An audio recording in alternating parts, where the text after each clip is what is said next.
next question comes from Zach in Gainesville. What are your thoughts on the recent move of Florida in the transfer portal? Is Billy Napier still on the hot seat? Well, the Billy Napier on the hot seat conversation is really interesting to me because I personally just don't entirely understand it, especially going into this season. Now, I understand that Florida fans are very frustrated with what's been going on over the last 2 years. You watched regression set in last season. You bring in a brand new quarterback in Graham Mertz. You feel good about him and his progression, but the defense takes a step back. The defensive line is completely awful when it comes to run support. They don't really play up to the certain standard that we know about Florida. And so a lot of people are saying this is a crucial year for Billy Napier going into the 2024 season. It's his third season in the SEC. He's a former Saban disciple. He had success at Louisiana. Is he just going to be G5 Billy moving forward? Well, the recent moves in the transfer portal were really, really promising. They brought in Cormani McClain. He's going to be a walk-on this year. They also bring over Elijah Badger, who was a phenomenal wide receiver coming out of Arizona State. It's kind of funny how you get another Arizona State wide receiver like Ricky Pearsall a few years ago. But they have some players that are going to be really, really promising. They get the four-star former freshman that was at USC, Jason Zalamia, I think is how you say his last name. He's going to be potentially a plug-and-play starter at your interior guard position. They also still have Trey Wilson. They also still have 4 running backs that are really promising, headlined by Montreal Johnson. They still have the quarterback, and they also brought in Chimere Dike from Wisconsin that played with Graham Mertz. The thing about Florida is, and I don't want to go ahead and give them a benefit of the doubt because I'm not one of those people. I don't believe that you are what your record says you are. I know Josh Pate says that a lot, and so I'm not going to lie and say I didn't steal that from him. But I will say, when you talk about Florida, this is one of those years where you have to go ahead and look at the record and kind of throw it out the window. They have a schedule from hell. They have a schedule that I don't even think Satan of college football himself could have came up with and said, yeah, I'm that statistically evil. I'm that high pitch of a terrible human being. Have you seen the back end of their schedule? Like, everyone wants to talk about what happens when you come to the front end.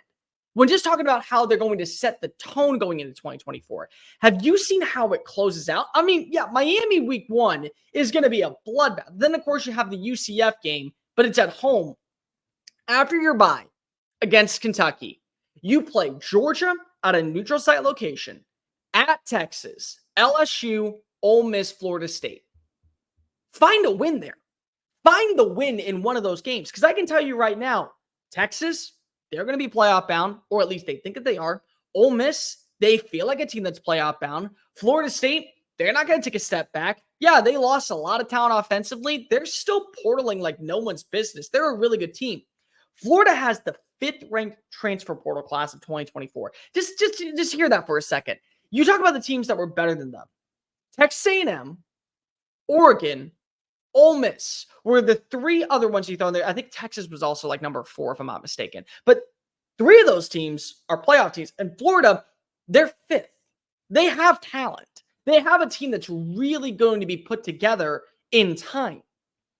I don't think that Florida right now you can go ahead and say, well, if they don't get to 9 wins, then Billy Napier's not the right coach. What defines success for this team is not based off of wins and losses. What defines success for this team, this specific Florida team, is all about progress. Are you finishing drives? Are you able to close out games when you have leads? Are you able to not make mental mistakes on special teams like you did in week 1 against Utah? Because you could have beaten Utah in Rice-Eccles Stadium because they didn't have their quarterback, they didn't have their star tight end, they lost a ton of talent. You could have beat Utah that season once again, like you did back in Gainesville, but that didn't happen because of you had too many mental mistakes. Can you have that? That's progress. This is a year 3 program. What you're trying to say to yourself is that finally, this is a team that is well equipped, well put together, and is not going to crumble underneath its own pressure.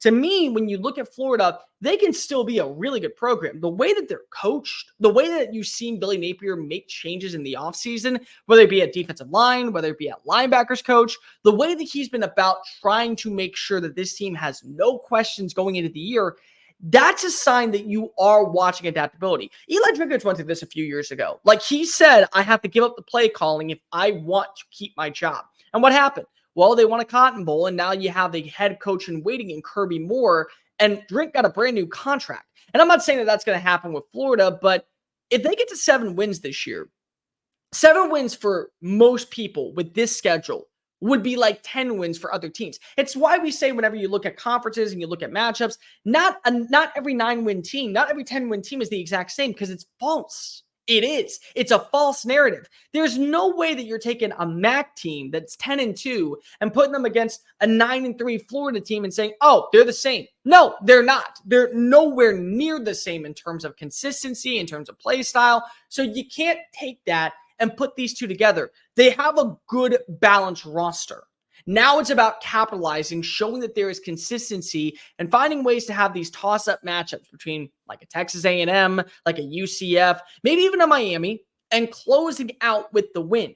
That's how you look at this roster and say, that's progress for 2024. I don't think when you look at this team and say, oh, they have to go X amount of wins, that's showing that Billy Napier is safe. If that's the way that they want to do it, then Scott Strickland also should probably be out of a job, because if he realized this schedule is absolutely asininely insane. But if you don't do it that way, then that's on you. Nothing else to say about that. Let's go.